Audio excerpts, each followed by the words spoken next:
about that plane that tragically crashed in Brazil. So far, a total of 62 bodies have been recovered from the plane crash wreckage, but it's been determined that 8 different cancer doctors were on the plane that crashed. They were on their way to a conference. Now, initially, about 15 doctors were scheduled to be on the flight, but 7 of them changed to an earlier departure that day. Those doctors were traveling to Sao Paulo to attend the SBTMO 2024 Cancer and Vaccine Conference. So out of the 62 people that died in Brazil, 8 of them were doctors. And on that flight, there were supposed to be 17 doctors all going to a conference.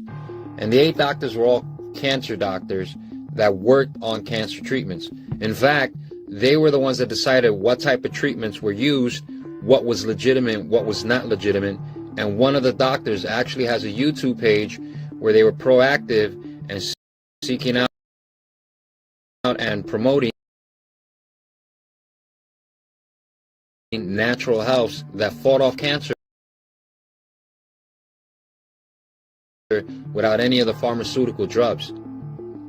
It's not a coincidence at all. You have Pfizer and other companies that are coming out with cancer drugs, and then once again you have doctors that want to save the world being unalived by evil men.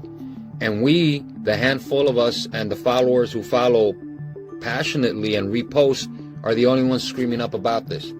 And a handful of old, greedy, stingy, evil men and women, CEOs, shareholders, and the people who make decisions have decided that money is more important than your life. Because you're just a regular old slave person in the matrix, meant to work until you die. Buy the poison, eat the poison, watch the poison, sit, be numb, don't worry about anything. But as we have seen time and time again, when it comes to these major airliner crashes, there happens to be some rather interesting people on board those planes, and this time it would be no different. Reading from this article from The Independent, it says, 8 cancer doctors among those who lost their lives in Brazil plane crash, as 7 others changed flight at last minute. So yes, there was supposed to be 15 oncology doctors, cancer doctors on board Vopaz Flight 2283. 7 of those backed out last minute and caught an earlier flight. Now, it is not stated as to why these other doctors caught an earlier flight, but luckily they did because it happened to save their lives. This is something that is rather eerily similar to Flight MH17, the Malaysian airliner that was supposedly hit by a missile.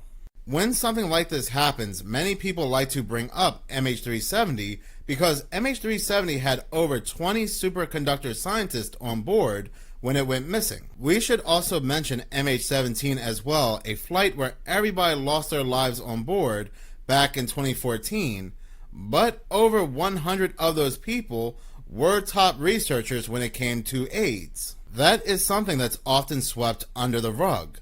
Reading this article from The Independent, it says, there are fears the cure for AIDS could have been lost with 100 of the best and brightest scientists and researchers on board Malaysia Airlines Flight MH17. Joop Lang, a world-renowned researcher and former president of the International AIDS Society, was with the group heading to the Global AIDS 2014 conference in Melbourne, Australia. Trevor Stratton, a Canadian HIV researcher attending the conference, told ABC researchers that they had been getting close to a jab against AIDS, and he said, "What if the cure for AIDS was on the plane? Really, we do not know," he said. There were some really prominent researchers that have been doing this for a very long time, and we're getting close to jabs, and people are talking about cures and the end of AIDS. There were even those who were close to Joop that said there was going to be a major announcement.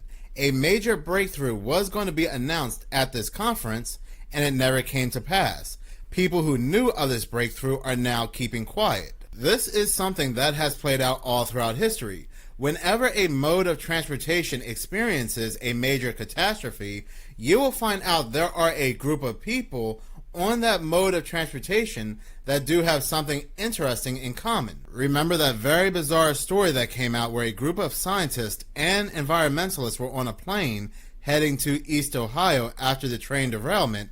Supposedly, they were going to test the water after the train derailment. Their plane crashed. Everybody on board that plane perished. People found out. They said, what's going on here? There's a big cover-up here when it comes to the water. News and media came back. They pushed back and said, no, that's just a conspiracy theory. Those scientists, those environmentalists, they were not testing the waters. What they were actually doing, they were going to a plant in East Ohio to test the metals after an explosion. So since the fact checkers came out, that story was also swept under the rug. You can go all the way back to the Titanic and find out there were passengers, multiple passengers, who were fighting the Federal Reserve. They were fighting against J.P. Morgan. And they all lost their lives when the Titanic had sunk.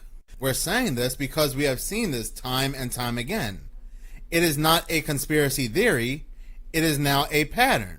These 8 doctors did not even need to have the cure for cancer, because there are many different types of cancers. I am sure one cure will not cure all.